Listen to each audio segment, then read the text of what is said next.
2026 સુધી તમારા મુજબ કયા macro variable fixed income markets માટે સૌથી મહત્વપૂર્ણ રહેશે?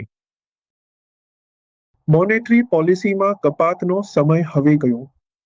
છેલ્લા 2 વર્ષથી માર્કેટ રોકાણકારો માટે સૌથી મોટો ચર્ચાનો મુદ્દો એ હતો કે આરબીઆઈ કેટલો અને ક્યારે ઘટાડો કરશે, ઓએમઓ શું રહેશે, વગેરે વગેરે.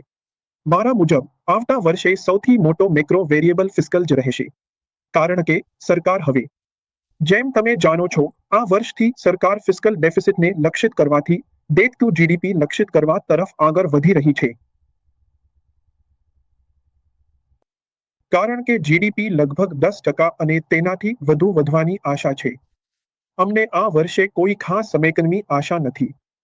અને વધતી માંગ અને આપૂર્તિને જોતા એ જોવાનું રહેશે કે આરબીઆઈ ઓએમઓ દ્વારા કેટલી મદદ કરી શકે છે. ઓએમઓ સિવાય પર મને લાગે છે કે બોન્ડ માટે મજબૂત માંગ હોવી જરૂરી છે અને તેથી આપણે શોર્ટથી મીડિયમ એન્ડ પર વધારે સતર્ક છીએ. અને મેં કહ્યું તેમ આપણે 1 થી 3 વર્ષની ટર્મ માટે વધારે સતર્ક છીએ. કારણ કે આ વર્ષે ફિસ્કલ વેરિયેબલ ઘણો અનિશ્ચિત છે. મ્યુચ્યુઅલ ફંડમાંના રોકાણો બજારના જોખમોને આધીન છે. યોજના સંબંધિત બધા દસ્તાવેજોને ધ્યાનથી વાંચો.